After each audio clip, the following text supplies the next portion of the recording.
Alors bonjour à tous, bienvenue donc en salle de trading, heureux de vous retrouver, donc bienvenue au live Wall Street. Il est 14h15, donc la bourse des États-Unis ouvre dans 15 minutes. À 14h45, on attend le PMI de Chicago, donc ça c'est une statistique importante, on va la suivre. Donc on va faire un panorama de marché, vous avez déjà vu beaucoup de choses hier soir avec Adrian, à nouveau ce matin à 9h15 et puis avec Nicolas à 11h. Donc il ne s'est pas passé grand chose depuis. Donc ce que je vous propose, c'est de remettre un peu en perspective ce qui s'est passé hier. On n'oubliera pas aussi de dire un mot de la Banque centrale du Japon, la BOJ, puisqu'elle s'est exprimée hier et elle a confirmé aux alentours de 5 heures du matin, à travers la voix d'ailleurs de son gouverneur Kuroda, qu'elle maintenait les conditions actuelles de sa politique monétaire. On va en parler de la Banque centrale du Japon. Et puis, quels seront les prochains catalyseurs pour le marché, avec la semaine prochaine une semaine importante, et bien sûr les statistiques ont été publiées ce matin au sein de la zone euro, l'emploi au sein de la zone euro avec un chiffre très décevant, on reviendra dessus, le taux de chômage au sein de la zone euro qui est sur ses records, et puis on parlera aussi de la perspective de l'évolution des prix au sein de la zone euro. On a pris connaissance il y a quelques heures des chiffres de l'inflation au sein de la zone euro, et nous verrons que cette inflation, alors le rythme de croissance des prix ralentit. On parle même de perspectives de baisse des prix dans les pays du sud de l'Europe. En tout cas, nous nous éloignons de l'objectif d'inflation de la Banque centrale européenne. Concrètement, cela donne de la marge de manœuvre à la Banque centrale européenne pour, d'une part, baisser ses taux, ce qu'elle peut encore faire, les amener pour le taux directeur à 0,25%, voire même engager donc un troisième programme LTRO si à nouveau le marché monétaire entrait dans une phase de crispation. Bon, pour l'instant, au niveau des banques européennes, tout semble aller pour le mieux. On a pris connaissance ce matin des résultats de la BNP Paribas avec un bénéfice au titre du troisième trimestre plutôt satisfaisant, en tout cas au-dessus du consensus. Concernant d'ailleurs les entreprises, on a Total qui a aussi publié ses trimestriels, vous le savez. Ça a déçu, donc le titre Total baisse. L'Oréal aussi a déçu le marché. Alors c'est important, puisque Total, l'Oréal, le BNP Paribas font partie des poids lourds dans la modélisation de l'indice CAC 40, ce qui explique aujourd'hui qu'on a plutôt un indice CAC 40 qui est plutôt neutre.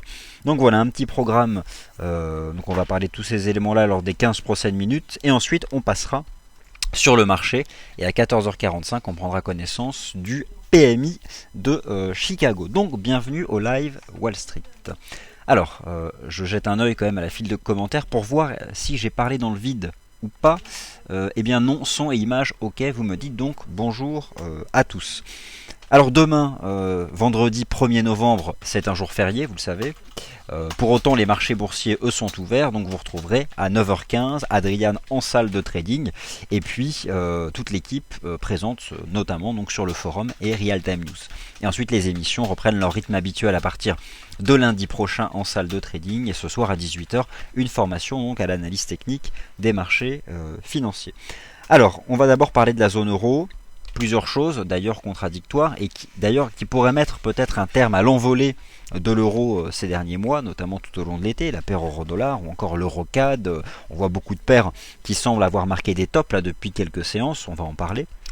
On a eu la publication des chiffres du produit intérieur brut canadien tout à l'heure à 13h30 et on a vu que le dollar canadien a poursuivi sa reprise technique à court terme, entre autres donc l'euro-CAD lui a continué de baisser depuis la résistance majeure qui avait été atteinte la semaine dernière à 1,44. Alors parlons de la zone euro et des perspectives et des événements qui nous attendent.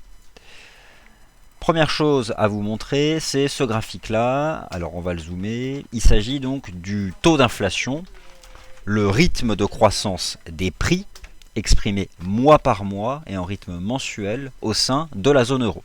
Et alors qu'est-ce que ce graphique vous dit? Qu'est-ce que ce graphique vous raconte? En tout cas, qu'est-ce que vous constatez? Eh bien, vous comme moi, on constate ensemble ici une tendance baissière. Alors comment est-ce qu'on lit ça? Tout simplement, le rythme de la croissance des prix ralentit au sein de la zone euro. Alors, une économie en déflation, c'est clairement pas quelque chose de positif. Pour l'instant, nous n'en sommes pas là. Nous ne parlons pas de déflation au sein de la zone euro. La déflation, c'est un taux de croissance négatif pour les prix, mais bien d'un rythme de l'inflation qui se ralentit. On a vu que c'était quelque chose d'effectif en Allemagne. On l'a encore vu ce matin en France. Et puis pour les pays du sud de l'Europe, donc l'Espagne, l'Italie, on a des prix qui sont à peu près à zéro, on a un taux de croissance, et il me semble même qu'on a eu moins 0,1% en Espagne ou en Italie, je ne sais plus. En tout cas, on a donc un rythme de l'inflation qui diminue. Alors, d'un point de vue macroéconomique, cette baisse des prix, c'est pas forcément quelque chose de très positif. Par contre, en ce qui concerne la Banque Centrale Européenne, c'est là où elle peut avoir de la marge de manœuvre, puisque la Banque Centrale Européenne d'ailleurs a revu son objectif d'inflation pour l'année 2014 de 0,2 points de pourcentage à la baisse. Donc pour nous, en ce qui nous concerne directement sur les marchés financiers, quel est le lien entre cette baisse du rythme de l'inflation au sein de la zone euro et les marchés financiers? Eh bien, vous le savez, la Banque Centrale Européenne fonctionne très différemment de la Réserve Fédérale des États-Unis, de la Banque d'Angleterre. La Réserve Fédérale des États-Unis, la Banque d'Angleterre et encore d'autres banques centrales ont des objectifs global macro, des objectifs macroéconomiques. Par exemple, atteindre un taux de chômage ou maintenir sa politique monétaire tant que le taux de chômage ne passe pas sous un certain niveau. D'autres pour avoir des objectifs de croissance économique. Certaines, eh bien, il y a un taux de chômage, un objectif de croissance économique, etc. Mais la Banque Centrale Européenne, en termes de guidance, en termes d'objectifs, eh bien, s'exprime peu en utilisant justement ces agrégats macroéconomiques. Officiellement, la Banque Centrale Européenne veille à contenir l'inflation au sein de la zone euro. Alors, pour l'instant, il n'est clairement pas question de la contenir, puisque cette inflation se réduit, et vous constatez ici donc le rythme de l'inflation au sein de la zone euro. Donc une Banque Centrale Européenne qui n'a pas d'objectif de guidance en termes macroéconomiques, qui surveille donc ces chiffres de l'inflation, et ici l'inflation eh bien, voit son rythme ralentir, voire dans les pays comme l'Espagne et l'Italie, on peut envisager des baisses de prix très légères, ou des prix maintenant stables. Bref, tout ceci eh bien, autorise la Banque Centrale Européenne à baisser ses taux d'intérêt en cas de non-confirmation de la reprise de la croissance économique. Reprise de la croissance économique qu'on constate depuis maintenant 2 trimestres au sein de la zone euro. Alors pour cela, je vous renvoie aux perspectives de croissance qui ont été dévoilées par le Fonds monétaire international et l'agence Eurostat qui dépend directement de la Commission européenne. On attend pour 2014 de la croissance économique au sein de la zone euro. Alors bon, pas des taux de croissance faramineux, mais en tout cas on attend de la croissance économique. C'est donc une rupture par rapport aux 2 années précédentes, notamment pour l'Espagne et l'Italie. Tout ceci doit être confirmé. On a vu que ce n'était pas forcément évident lorsqu'on avait pris connaissance des indicateurs avancés. L'inflation, elle, est clairement inférieure au consensus. On parle de déflation possible dans les pays du sud de l'Europe. Tout ceci autorise donc la Banque Centrale Européenne à abaisser davantage ses taux. Et rappelez-vous les précédents discours, notamment celui de Mario Draghi, qui avait plusieurs fois répété que le taux actuel, le taux directeur actuel de la Banque Centrale Européenne, à 0,50%, n'était pas un taux plancher. Alors, on parle maintenant de la Banque Centrale Européenne, puisque la Réserve Fédérale des États-Unis s'est exprimée hier, et clairement on n'a plus rien à attendre de la Fed d'ici la fin d'année, voire même d'ici le mois de mars 2014, puisqu'elle ne touchera pas à sa politique monétaire. On sera pourtant toujours bien attentif au discours et puis donc à l'arrivée annoncée de Janet Yellen. Mais je pense que lors des prochaines semaines, c'est davantage la zone euro et la BCE qui seront sur le devant de la scène du point de vue de la politique monétaire, parce que la zone euro doit faire ses preuves. Elle a été capable d'enregistrer 2 bons trimestres consécutifs en termes de croissance économique. Ces trimestres de croissance économique doivent être maintenant confirmés par un bon 4e trimestre, par un bon 3e trimestre d'abord, et nous allons rentrer dans la période où nous allons prendre connaissance des taux de croissance justement au titre du 3e trimestre. L'Europe doit donc confirmer, et si ce n'est pas le cas, eh bien, la Banque Centrale Européenne pourra abaisser ses taux, voire même en cas à nouveau de crispation du marché interbancaire, et de manière générale par effet de contagion du marché monétaire, eh bien, la Banque Centrale Européenne pourrait lancer un 3e programme LTRO, concrètement ouvrir une enveloppe d'argent à taux zéro pour les banques commerciales de la zone euro. Nous n'en sommes pas là. Un éventuel 3e programme LTRO clairement ne sera pas actif cette année. Par contre, on peut envisager eh bien, une baisse de taux de la Banque Centrale Européenne avant la fin de l'année. En tout cas, c'est dans l'ordre du possible lorsqu'on regarde la seule guidance officielle de la Banque Centrale Européenne, à savoir le comportement des prix au sein de la zone euro. Donc voici, ça c'était pour le premier graphique que je voulais vous montrer. Alors maintenant en termes de catalyseurs et de perspectives, gardez à l'esprit donc un certain nombre de choses qu'on attend justement la semaine prochaine. C'est le jeudi 7 novembre que la Banque Centrale Européenne prendra une nouvelle décision de politique monétaire. Elle va s'exprimer, on peut déjà imaginer le discours.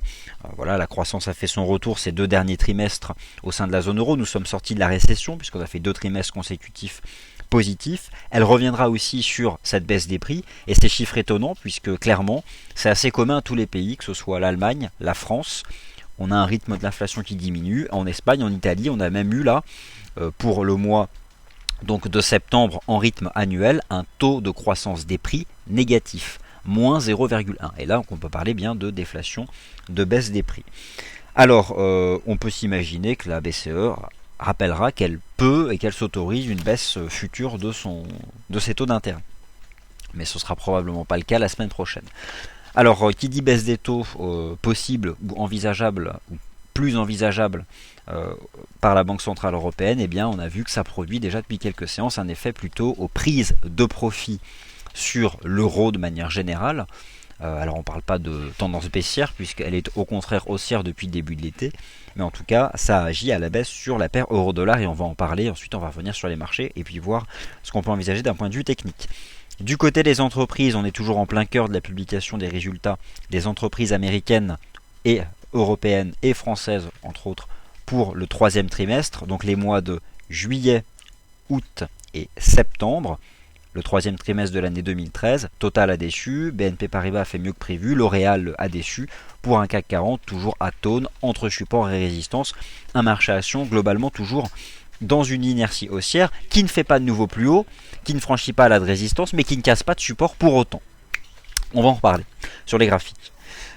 Facebook, qui a publié ses résultats hier, a à nouveau fortement surpris, en tout cas une profitabilité étonnante, mais au fond, lorsqu'on regarde un peu la conférence de presse, eh bien, il y a eu des choses plus ou moins négatives. En tout cas, il semble que les jeunes Américains utilisent moins le réseau social. Bref, tout ceci a fait qu'en bourse, eh bien, Facebook a eu un comportement plutôt négatif, puisque le titre n'a pas confirmé l'envolée haussière des premières heures et a plutôt clôturé de manière négative par rapport à ces tops justement inscrits en séance. Donc ça, il faudra suivre le comportement du cours aujourd'hui.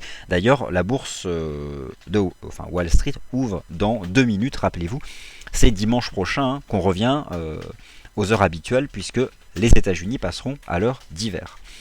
Donc l'emploi au sein de la zone euro a déçu, un taux de chômage de 12,2% au sein de la zone euro. Une croissance économique qui certes revient, mais ça reste à confirmer. Là, on parle que des 2 derniers trimestres. Un taux de chômage au plus haut. On parle de déflation dans les pays du sud de l'Europe. Un rythme de l'inflation qui ralentit au nord. Bref, on commence à avoir des ingrédients susceptibles d'amener la Banque Centrale Européenne à baisser ses taux. Ensuite, parmi les catalyseurs, vous l'avez compris, la semaine prochaine, le 7 novembre, décision de la Banque Centrale Européenne. Bien sûr, nous parlerons toujours des États-Unis, puisque c'est aussi jeudi prochain que sera publié le taux de croissance du produit intérieur brut des États-Unis au titre du troisième trimestre. Donc à nouveau, on parle des mois de juillet, août et septembre 2013 qu'on compare aux mois de juillet, août et septembre 2012. Le marché attend 2% de croissance au titre du troisième trimestre en rythme annuel. C'est le consensus, on aura le temps d'en reparler d'ici là. Ce qui est plus problématique, ce sont les chiffres de croissance du quatrième trimestre, puisqu'ils seront impactés négativement par l'épisode du shutdown. Mais ça, ces chiffres de la croissance des États-Unis au titre du quatrième trimestre, c'est pour le début de l'année 2014. Jeudi 7 novembre, c'est donc important. Dans 15 minutes, le PMI de Chicago. Demain, on a l'ISM, manufacturier aux États-Unis. Vendredi 8 novembre, nous prendrons connaissance des chiffres de création d'emplois aux États-Unis, cette fois-ci pour le mois d'octobre. Alors pourquoi j'insiste sur cette journée du 8 novembre? Vous avez sous les yeux le site de la BLS, le département du travail des États-Unis d'Amérique, l'équivalent de notre ministère du Travail. Et cette page-là, elle est importante puisque suite au shutdown, eh bien, un certain nombre de statistiques n'ont pas été publiées, mais ont été reprogrammées. Donc ne croyez pas qu'elles ne seront jamais publiées. Donc là, dans ce tableau ici, vous avez le nom des chiffres en question. Là, vous avez la période concernée. Là, vous avez la date de publication initiale. Et là, vous avez donc la nouvelle date de publication. Alors, si justement on regarde les chiffres de l'emploi donc aux États-Unis, alors je vais vous les retrouver. Tout à l'heure, je les avais vus. Alors, ici, nous avons la situation de l'emploi, voilà. Pour le mois de septembre 2013, nous la connaissons déjà. Donc, on va descendre. Et voici donc ici la situation de l'emploi, donc les NFP, les Non-Farm Payrolls, au titre du mois d'octobre, octobre 2013, devaient être initialement publiés le vendredi 1er novembre, c'est-à-dire demain. Alors demain, ce n'est pas la peine d'être dans l'attente de ces chiffres à 13h30, 13h15 pardon, puisqu'ils ne seront pas publiés vendredi 1er novembre.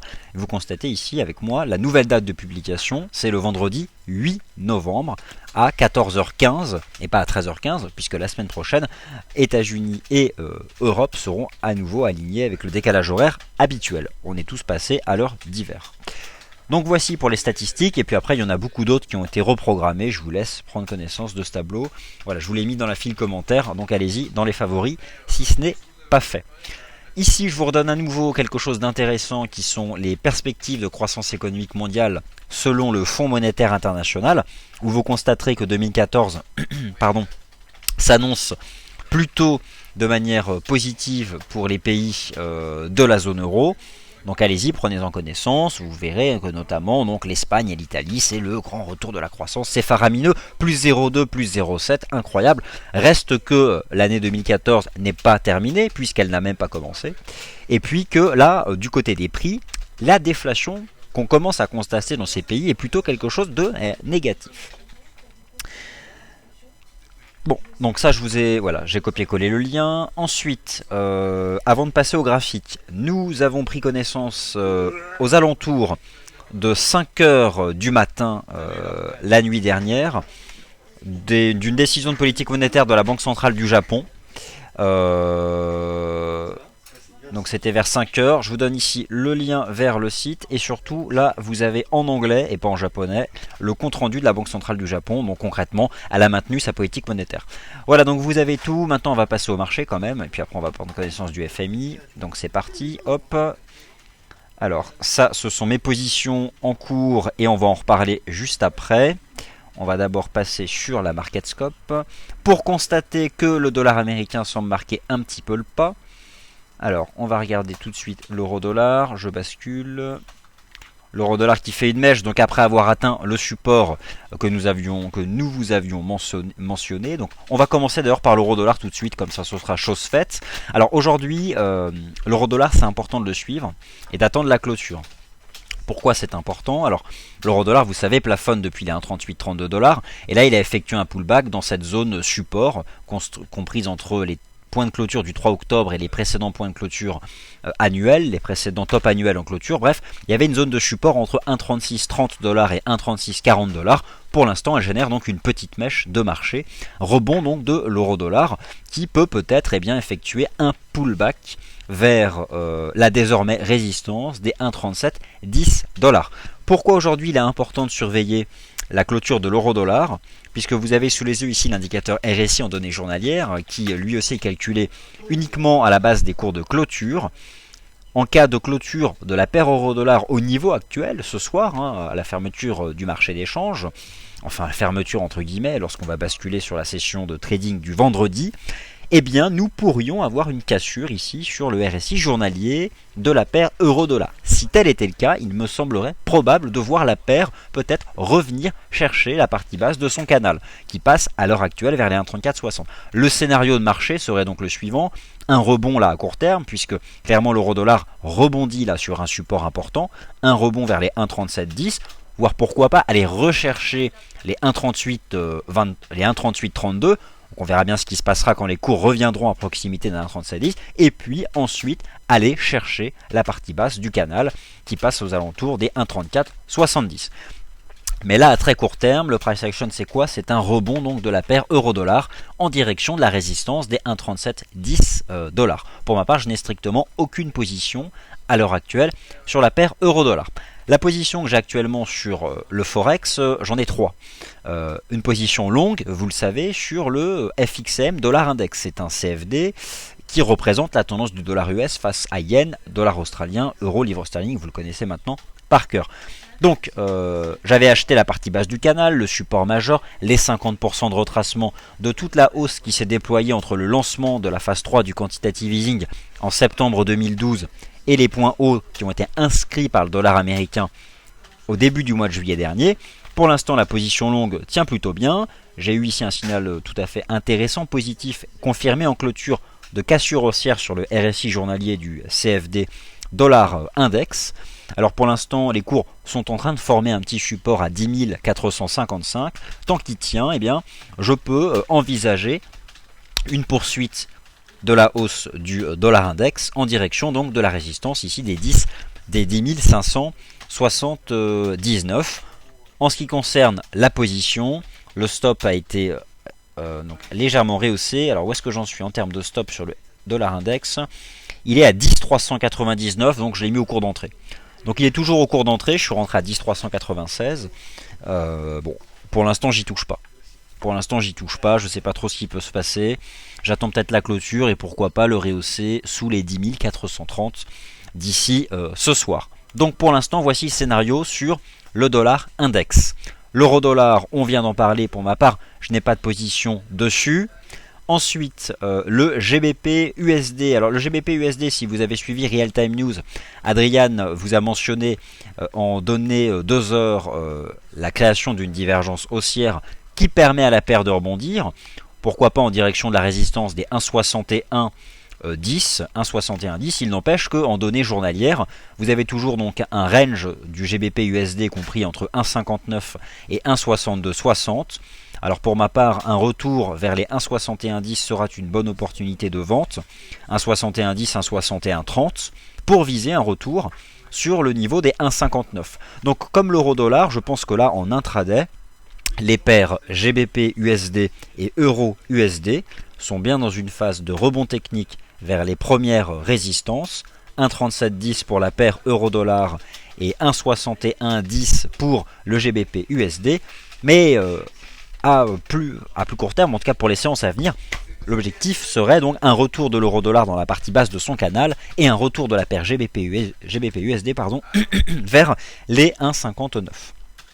Mais là à court terme, ne vous amusez pas à vendre maintenant dans les cours ces deux paires, puisque le price action est clairement positif. On va chercher les premières résistances.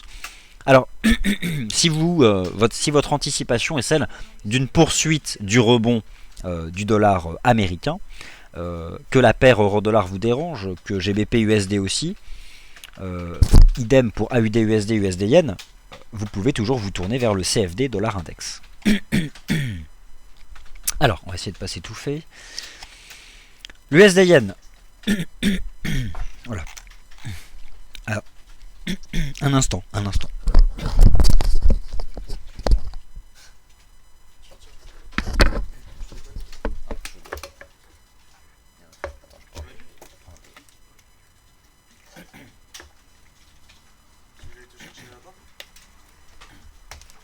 Test, c'est bon.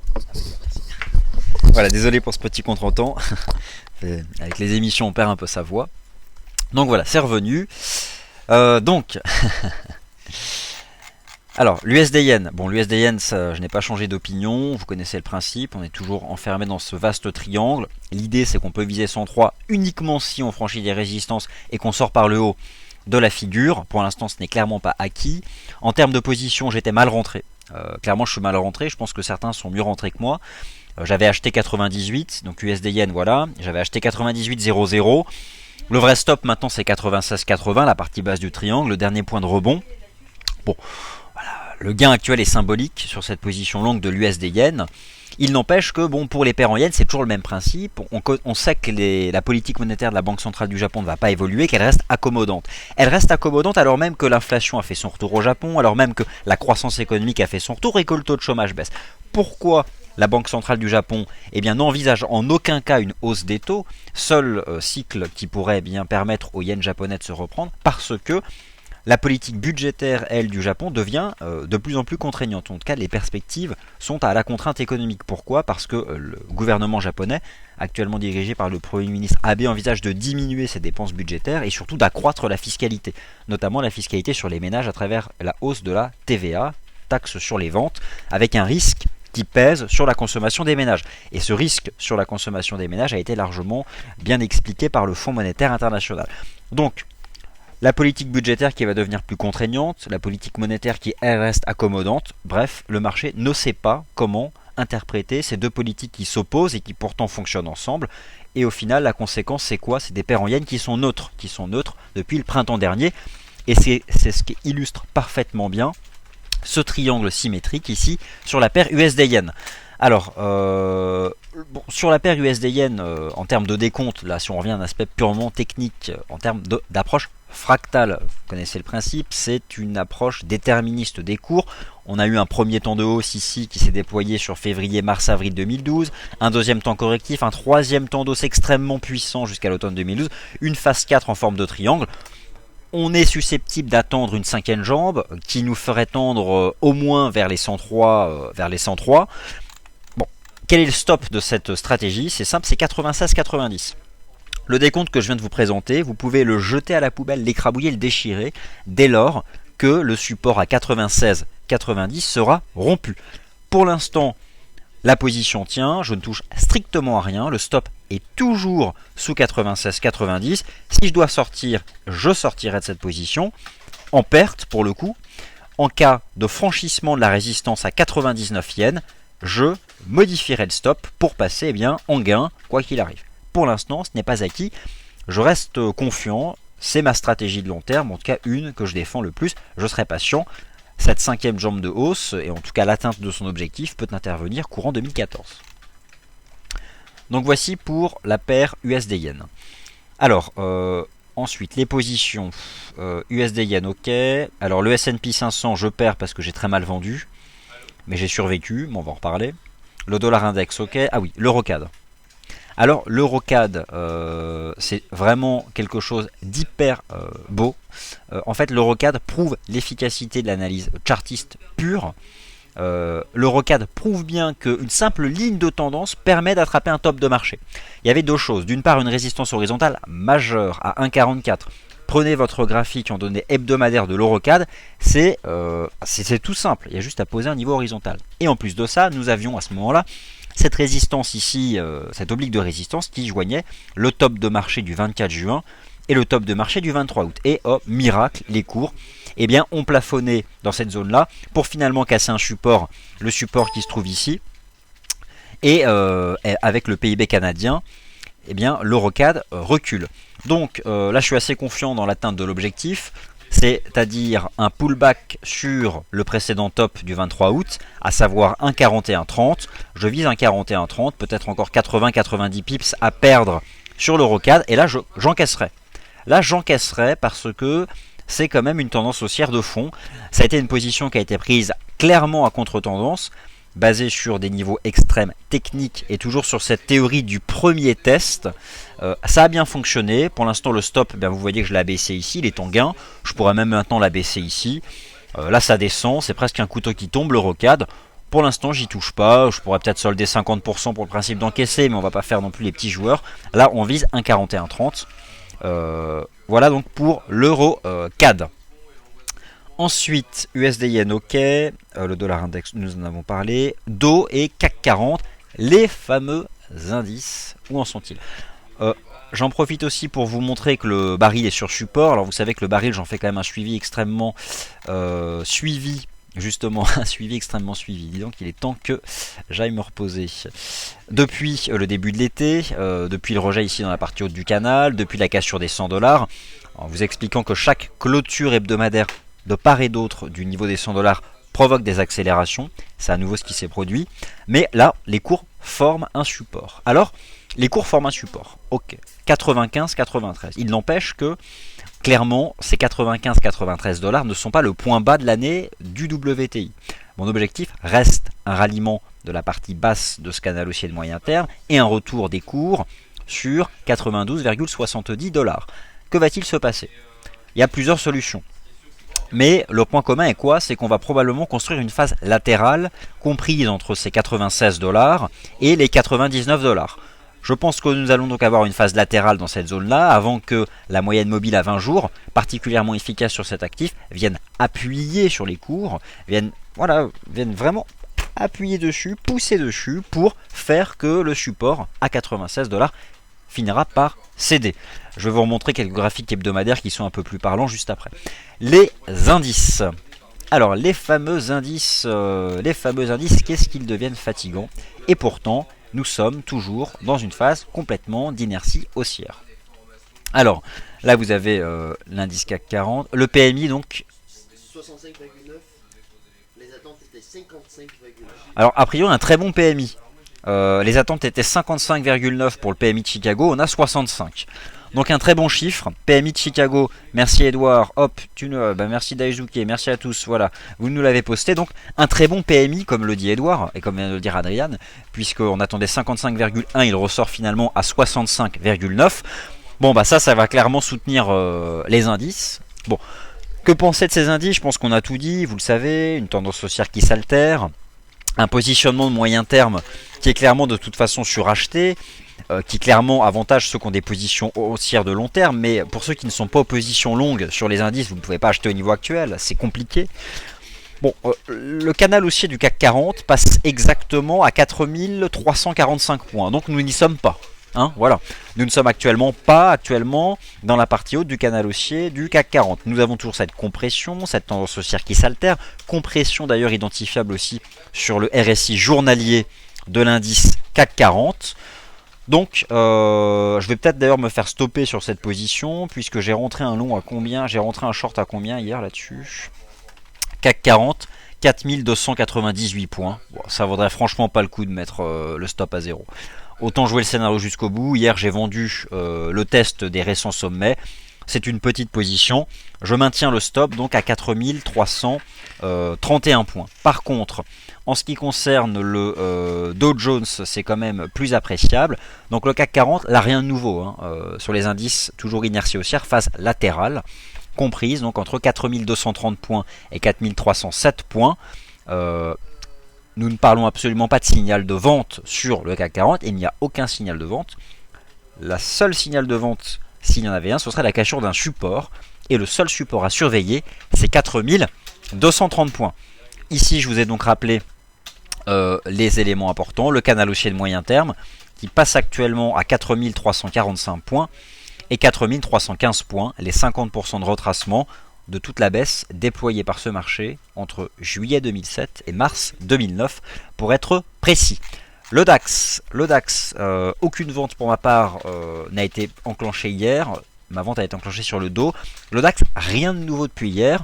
Vous avez sous les yeux le DAX en données journalières. Je vous invite à observer la précision hier du point haut du DAX, qui a pile poil touché la partie haute donc, de son canal haussier de moyen terme.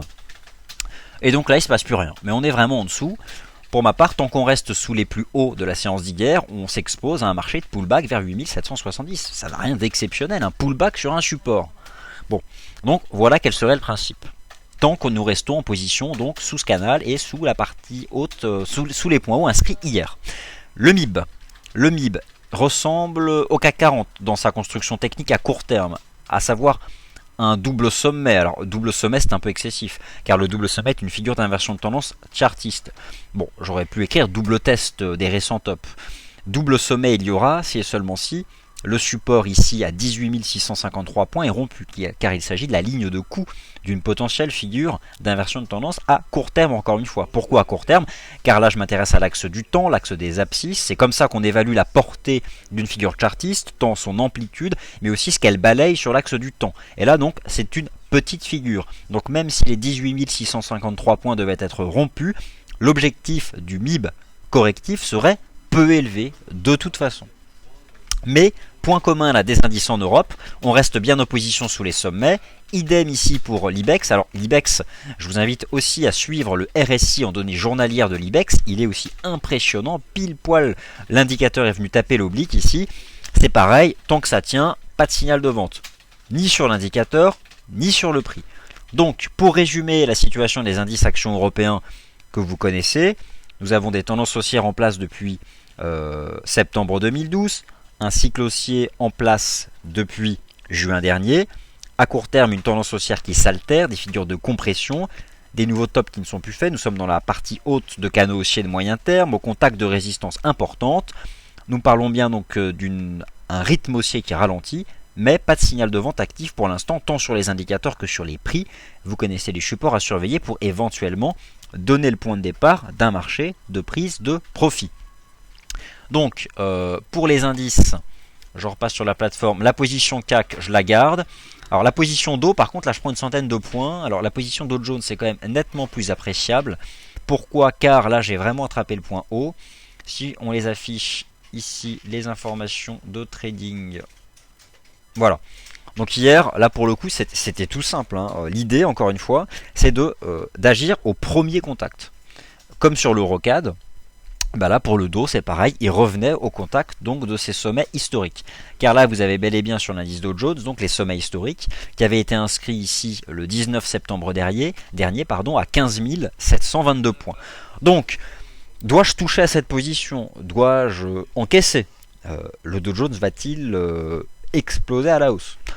Je pense que là il serait par contre justifié de passer le stop à zéro. Car le rejet a quand même été significatif, ce serait quand même malheureux pour la position que les cours reviennent. Cherchez là, donc je suis entré à 15 728, donc 15 728, le stop, ah bah ça y est, il est déjà à 0. Bon, bah ça j'ai déjà mis à 0, donc c'est parfait. Donc c'est sécurisé, donc la position d'eau elle est sécurisée. Si le marché revient chercher les sommets historiques, eh bien aucun gain, pas de perte non plus. Donc pour les indices US, au fond pas de nouveauté. D'ailleurs, suite au FOMC, on ne peut pas dire qu'il y a eu vraiment de nouveautés techniques sur le compartiment des indices européens. C'est un peu différent à Wall Street, en tout cas ici sur l'indice Dow Jones, où le recul a été quand même un peu plus marqué. Au fond, c'est surtout le dollar américain qui a fait hier, qui a confirmé son rebond, qu'on envisageait déjà depuis quelques séances. Donc, pour le Dow, si jamais ensuite la baisse devait se prolonger, bah, l'objectif c'est quoi hein? Bah, c'est simple, hein, c'est un retour ici sur les 15 000 points. Quoi. Voire même ce support là, on a quand même une moyenne mobile importante qui passe ici, la moyenne mobile à 200 jours. Donc voilà, si ce scénario doit se poursuivre, l'idée c'est de revenir retravailler cette zone là. Donc bah, y a un certain nombre de supports ici qu'on identifie en cours de clôture, facile à identifier, 15 470, on a 15 350, on a moyenne mobile à 200 jours, enfin bon c'est assez facile là. Il suffit de tracer les niveaux de support donc, et de résistance. Donc pour les indices, rien de nouveau sous le soleil. Le Bund. Alors le Bund, faut-il encaisser? Parmi vous, si quelqu'un a pris des positions longues, faut-il encaisser? Déjà, n'oubliez pas de jeter un œil sur l'échéance du contrat, CFD. Pour cela, toujours pareil, vous allez sur le site FXM, allez constater les dates d'échéance. Bon, le Bund, il monte depuis le 18 septembre, depuis le début du mois de septembre, lorsque la Fed a maintenu ses achats d'obligations souveraines. Le Bund, c'est un contrat de taux souverain, hein, c'est celui d'Allemagne, à 10 ans. Les obligations montent. D'abord, on a eu une hausse conjointe obligation-action, et puis depuis 2 semaines, on a des obligations qui montent, des actions qui ne montent plus. Peut-on pour autant parler de flight to quality, d'un déplacement des capitaux des actions vers les obligations? Je ne pense pas encore. En tout cas, non, tant que les indices n'ont pas cassé de support. Par contre, il y a un attrait à court terme du marché obligataire. Il y a déjà des rachats de short, probablement, puisque c'est un marché qui avait été fermement vendu depuis le printemps dernier, et il y a probablement aussi plus que ça maintenant. Le Bund a activé une figure d'inversion de tendance en épaule tête-épaule inversée, en franchissant la résistance des 140.93. Ce niveau d'ailleurs maintenant fait office de support pour les cours. Si le marché vous donne la possibilité d'un pullback, allez-y, ce sera une belle possibilité. L'objectif de cette figure, eh bien, c'est un retour à 143. Donc pour ma part, je ne sais pas quel sera le rythme de marché. Est-ce que le contrat allemand va effectuer un pullback sur 141 avant de repartir? Aucune idée. Tout ce que je sais, c'est que eh bien, je considère que le marché obligataire n'a pas fini de progresser. Ensuite, éventuellement pour ceux qui sont en position longue, si vous vous inquiétez du rythme de marché, vous pouvez toujours tracer ici cette oblique de tendance haussière qui cadre bien le rythme de la hausse ces dernières séances. Si on la casse, prendre vos bénéfices. Mais vous voyez que pour l'instant, eh bien, on la tient plutôt bien. Alors à quoi correspond cette ligne noire ici, puisqu'elle correspond à rien d'un point de vue de chartiste? Il s'agit du mouvement proportionné. Reportez l'amplitude de cette jambe-là au bas de cette jambe-là. Vous voyez, je fais CTRL, vous prenez juste hop, ce point-là, et voilà. Et c'est juste ça que j'ai collé au bas de la jambe, ce qui donne 143. Donc c'est le mouvement proportionné, hein. C'est très classique en analyse chartiste. Mais la vraie ligne de tendance haussière est celle qui passe ici en bleu sur le Bund. Alors je vous rappelle qu'avec l'application Yahoo Finance, vous avez la possibilité maintenant de consulter tous les taux, et d'ailleurs plein d'actifs. Hein. Alors tout a été expliqué par Adrian sur le forum. Je vais vous remontrer ici, alors il faut que je vous les trouve, où est-ce qu'ils sont cachés? C'est pas celui-ci, c'est pas celui-ci, donc c'est celui-ci, voilà. Donc là vous avez, là on vient de parler du Bund, là vous avez les taux américains à 10 ans. Alors c'est le contrat obligataire T-Note, mais à l'envers. Vous êtes bien d'accord, il baisse, c'est parce que le marché obligataire, le contrat à terme T-Note, lui, est acheté. Et donc, mécaniquement en face, vous avez cette baisse des taux américains à 10 ans. Alors, ils avaient plafonné ici à 3% début septembre, et puis avec la Fed qui confirme qu'elle va racheter des obligations du Trésor américain, eh bien le marché rachète lui-même des obligations, bref, les rendements baissent car ce marché est moins risqué dès lors que vous avez un acheteur en dernier ressort aussi important que la Réserve fédérale des États-Unis. Il n'empêche qu'actuellement, eh bien, ce contrat-là, ou en tout cas les taux US, sont sur un niveau de support. Donc vous constatez que le niveau des 2,45 est un niveau de support. Autant on a parlé d'une tête-épaule inversée sur le bout, autant parler d'une tête-épaule sur les taux US, honnêtement, j'en sais rien. Mais là, on est quand même sur un niveau important. On a quand même, depuis début septembre, plutôt une tendance baissière des taux longs américains. Et pour ma part, je pense qu'on peut conserver une opinion négative tant que le niveau des 2,58% fera office donc de résistance.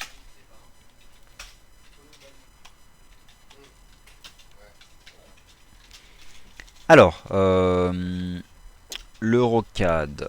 Bon bah l'Eurocad, je vais juste regarder quelque chose. Ouais, ok. Bon allez, il faut sortir là. Il faut sortir quand je regarde les indicateurs en intraday. Ok.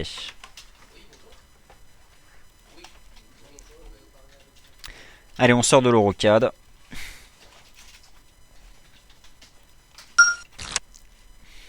Allez hop, on sort de l'Eurocad, ça c'est fait, ça mèche, c'est carrément survendu en intraday, c'est fini, on encaisse. Bon, on a profité du mouvement, je pense qu'il était assez sympathique. Maintenant, on a quand même face à une tendance haussière de fond. Donc peut-être qu'un retour sur ce support sera intéressant. En tout cas, voilà. Il était temps d'encaisser. Donc pour les indices, on en a parlé. Vous connaissez le principe. Les métaux précieux, vous avez déjà fait le tour avec Adrien, c'est lui l'expert. Je vous remontre à nouveau cette ligne de tendance baissière qui vous a montré hier, qui pour l'instant provoque une baisse. Le dollar US est toujours fort. C'est possible qu'on soit en train, à confirmer en clôture, de casser un support à 1330 $. Bon, de toute façon, il est délicat d'envisager un retour vers 1433 tant qu'on est sous cette oblique. Par contre, si jamais elle devait être franchie, au contraire, on accélérerait.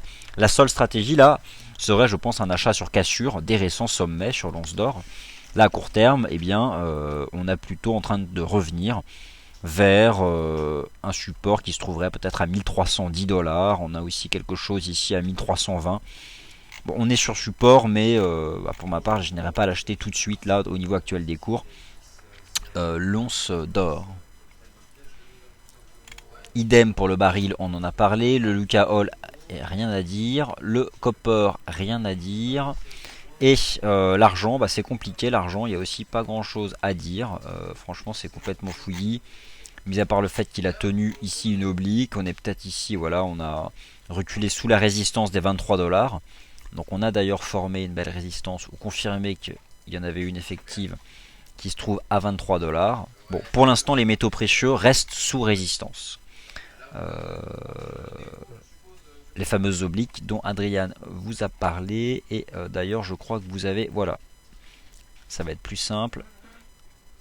Le lien vers l'analyse qu'Adrien a posté en fin de matinée.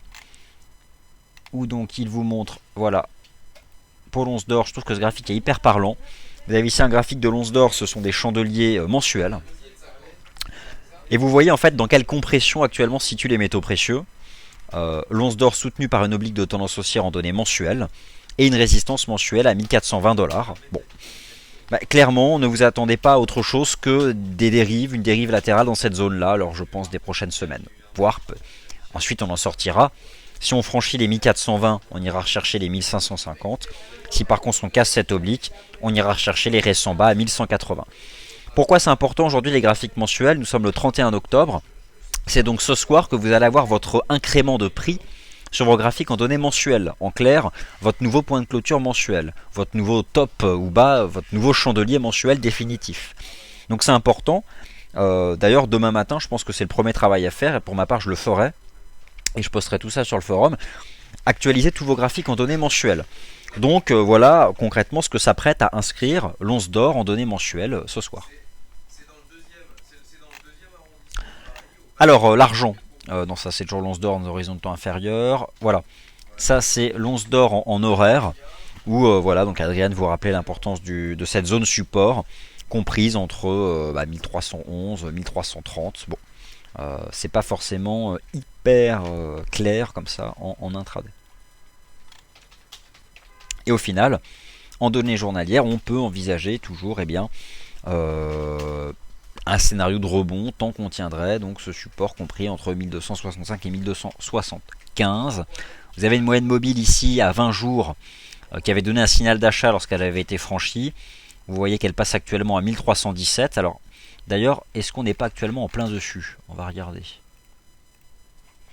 La moyenne mobile à 20 jours. Donc là je suis en quoi? Je suis en daily. Qu'est-ce que c'est que cette moyenne mobile? 200. Qu'est-ce que la 200 fait ici? Bon, vous voyez qu'on n'est pas encore au contact, elle passe actuellement à 1317, voilà. Alors éventuellement, pourquoi pas tenter un achat avec un stop proche lorsque l'once d'or reviendra donc en contact de cette moyenne mobile à 20 jours. Ok, le dollar ça tient, les indices il se passe rien, le dos ça commence à être sérieusement joli. Ah oui, le SP500, puisque quand même je perds là-dessus. Alors le SP500, j'avais vendu le haut de ce canal ici. Ici en pointillé en noir, vous avez le haut de canal de long terme. Regardez, c'est propre, vous le connaissez. Je vous l'ai remontré ce matin dans un graphique en données hebdomadaires. Alors ça se trouve ici. Indice action, les positions vendeuses portent leurs fruits. Je vous en donne le lien et je vous remontre voilà ce graphique du S&P 500. Ah mince, j'ai pas mis le... On peut pas zoomer, bon c'est pas grave. On va le regarder en direct, ce sera plus simple. Donc voilà, vous avez le canal haussier de long terme du dos que vous connaissez par cœur. Et en fait, moi j'avais vendu ce petit canal alors qu'en fait le point de vente optimal c'était clairement hier. Faire apparaître les informations de marché, vous voyez que j'ai mal vendu, je perds toujours. Bon, bah on verra. Je ne me suis pas fait stopper d'ailleurs, mais j'ai eu une chance incroyable. J'ai pas dû me faire stopper à 2 points près. Donc, pour l'instant, c'est plutôt bien. Donc là pour l'instant le S&P 500 bien revient en contact de ce canal, donc je pense que là il va revenir à 1750 points. Après c'est vrai que s'il réintègre, là ça devient compliqué. Je pense qu'ensuite il pourra se replier jusqu'à 1726 points, 1730 points. Mais au sein des indices US, celui qui est quand même clairement le plus propre pour les stratégies vendeuses, c'était quand même hier de loin l'indice Dow Jones.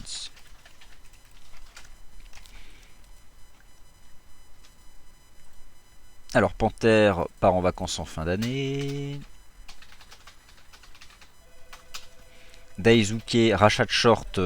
En fait, quand je parle de rachat de short, j'imagine que tu parles du Bund. Je parle en fait de tout ça.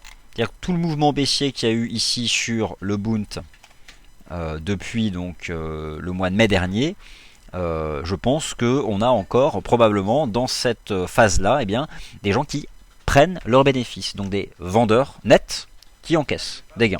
Et forcément, pour encaisser une position vendeuse, on envoie des ordres d'achat. Donc ça soutient aussi les prix.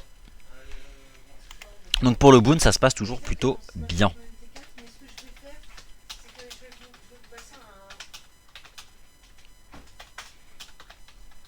Alors Daisuke, moi tout à l'heure j'ai parlé des chiffres de l'inflation de manière générale.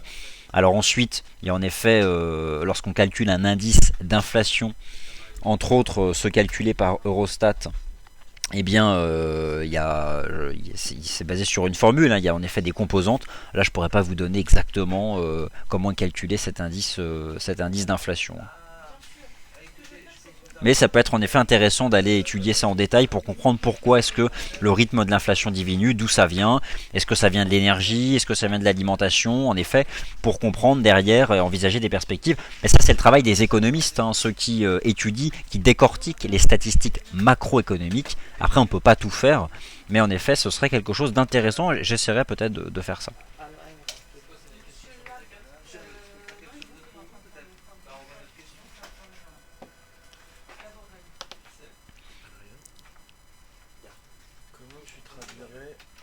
Alors, AUD USD.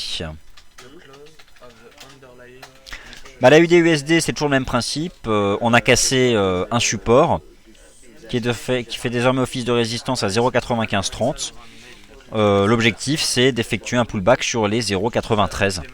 Donc on est toujours dans cette phase de prise de profit. Pour ma part, tant que la UD USD reste sous 0,9330, j'envisage un retour vers le support des 0,93.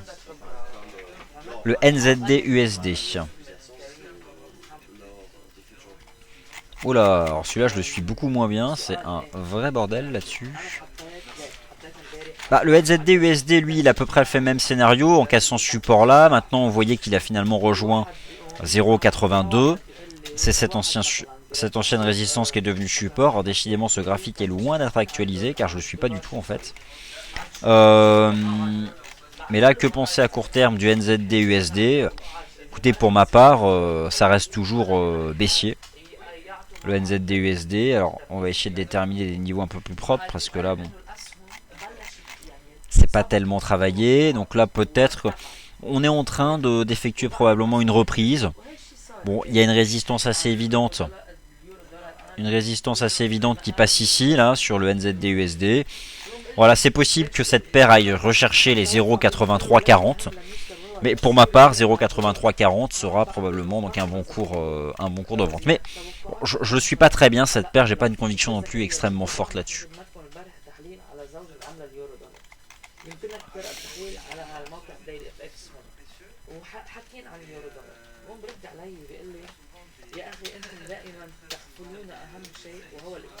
Alors le VIX, représente la volatilité des options d'achat et de vente de l'indice S&P 500. Pourquoi est-ce qu'on l'appelle l'indice de la peur?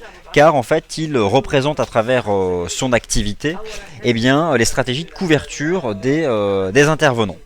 Alors les stratégies de couverture sont généralement assez largement exprimées par les investisseurs face à la baisse, puisque ça c'est clairement un biais psychologique. On se couvre essentiellement contre une baisse des actifs, car c'est là où c'est le plus délicat, puisqu'il y a beaucoup plus de marchés qui permettent de jouer la hausse des actifs que d'être positionné dans le sens de la baisse des prix. Donc le VIX c'est ça, c'est la volatilité implicite des options du S&P 500, des options d'achat et de vente, et l'indice de la peur tout simplement parce que dès lors que cet indice monte, dès lors que cet indice suit une tendance haussière, cela signifie que l'activité de couverture sur ces options propres au S&P 500 augmente. Donc derrière la hausse de l'indice VIX, VIX c'est un indice, il y a donc des stratégies de couverture des intervenants qui se couvrent contre une baisse de l'indice. Et ça permet souvent, lorsqu'on l'étudie en convergence avec les indices actions pures, de bien comprendre ce qui se cache derrière la baisse d'un marché. Concrètement, si un indice action commence à baisser, mais que la volatilité implicite, celle du marché des options, reste extrêmement basse, on peut considérer que c'est une simple phase de prise de profit. Par contre, constater une hausse convergente de la volatilité implicite en parallèle d'une baisse des indices, là cela signifie que derrière la baisse des indices, il y a peut-être autre chose qu'une simple phase de prise de profit. Donc voilà pourquoi est-ce qu'il est surnommé l'indice de la peur. En fait, il représente les stratégies de couverture des intervenants, se couvrir face à un risque de baisse du marché action. Sur le Brent, j'ai pas grand chose à dire en fait. Oui, le VCAC. VCAC, c'est la même chose. Hop là. En fait, vous pouvez aller sur Yahoo Finance et l'ajouter sur votre plateforme. Moi, j'ai ajouté le VIX hier. C'est l'application Yahoo Finance. Alors, je vous redonne le lien pour savoir comment rajouter tous ces indicateurs de volatilité à votre plateforme. Sachant que vous n'aurez pas le temps réel, mais vous aurez au moins les cours de clôture. Donc, Adriane vous a mis sur le forum toutes les explications pour ajouter des nouveaux actifs à votre plateforme MarketScope en utilisant le nouvel indicateur Yahoo Finance Chart View. Donc voilà, vous avez le lien, allez-y, cliquez dessus, lisez toutes les instructions et le principe est de pouvoir ajouter tous les actifs de votre choix donc à la plateforme MarketScope à partir du moment où vous connaissez le ticker, et ça aussi Adrien nous explique. Là vous pouvez par exemple regarder, il a rajouté Renault, il a rajouté le titre Apple, là il a rajouté les bons du trésor américain à 30 ans, tout ça sur votre plateforme FXM. Donc allez-y, vous pouvez vous faire plaisir.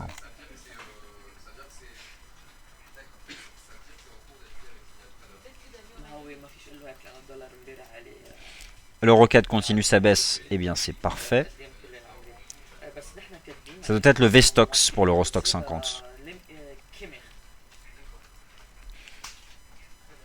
Alors, pour avoir le VIX en temps réel, vous avez en effet ce lien, Edouard. Vous pouvez aussi aller sur Yahoo Finance. et prendre le ticker directement. Regardez, si vous voulez, on va le faire en temps réel. Donc là, vous êtes face à votre plateforme. Vous avez suivi les instructions d'Adrian. Vous avez donc ajouté le nouvel indicateur Yahoo Finance. Vous allez ensuite dans Fichier, créer une vue. Et là, lorsque vous avez suivi les instructions d'Adrian, vous avez donc Yahoo Finance. Vous le lancez. Et là, c'est ici que vous rajoutez le ticker. Donc ça pareil, Adrian nous explique tout. Et par exemple, là, je pourrais rajouter l'action Google à ma plateforme MarketScope. Donc ça permet quand même d'avoir beaucoup de prix. C'est tout à fait intéressant.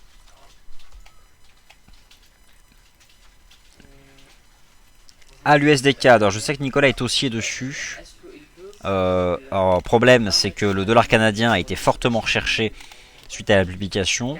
Le dollar canadien, vous voyez, a atteint ici une ancienne oblique de support qui fait désormais office de résistance. On a fait pile poil dessus, regardez, elle joignait ces tops là. Bon, le dollar US pour moi il est toujours soutenu. Je pense qu'en effet, regardez, il a fait un pullback sur 1,0420, ça s'achète. À 1,0420, ça s'achetait. Après, bon, moi l'USDK je l'ai pas beaucoup suivi. En plus, je pense que là, ouais, regardez sous quoi on est. On est quand même aussi là-dessous. Ce qui fait que là, l'USDK il est à la fois au contact de cette ancienne oblique de support devenue résistance. On est aussi sous une oblique de résistance ici. Bon, ok, là, le pullback sur 1,0420, ça s'achetait. Maintenant, il faudrait vraiment franchir cette zone pour rejoindre les 1,06. Disons que sur le dollar américain, pour ma part, j'ai plus de conviction sur USDN et surtout sur le dollar index de manière générale. Regardez, le dollar index s'enflamme. Donc là, il remet une grosse verte. Et je pense que il peut rejoindre à terme cette résistance donc des 10 580. Donc j'imagine que l'USDN ça se passe bien, que l'euro dollar doit casser ses supports. Oh là, oui. Bon. Donc là, regardez ce soir la clôture de l'eurodoll, puisque je pense qu'on aura une cassure journalière sur le RSI. Et derrière, l'objectif, c'est un retour de la paire euro-dollar vers les 1,3470, la partie basse donc du canal haussier. Donc au final, première conséquence du FOMC, c'est quand même la hausse du dollar US, très intéressante, bien construite, qui crée la pression sur les matières premières. Un WTI qui pour l'instant forme un support, mais qui accélère à la baisse en cas de cassure des 95-93, qui peut quand même créer un marché plat dans cette zone comprise entre 99 et 96, et puis ensuite accélérer et rejoindre les 92-70. Au final, hausse du dollar, baisse de l'euro car une inflation nettement en retrait de ce que le marché avait pu prévoir, un taux de chômage au plus haut, et une perspective de baisse de taux de la part de la Banque Centrale Européenne. Alors on continue de faire le point sur les marchés dans le forum. On a balayé les prochains catalyseurs. Pour ma part, je vous retrouve de vive voix que lundi. Je suis demain sur le marché, mais essentiellement sur le forum. Pas en salle de trading. Vous retrouverez Adrien demain à 9h15 pour l'unique point de marché de cette séance du vendredi 1er novembre. Soyez donc au rendez-vous. Demain à 9h15 en salle de trading. Quant à moi, je vous souhaite une bonne fin de journée, un très bon week-end, prolongé peut-être pour certains. Et puis à lundi après-midi prochain. Merci à tous.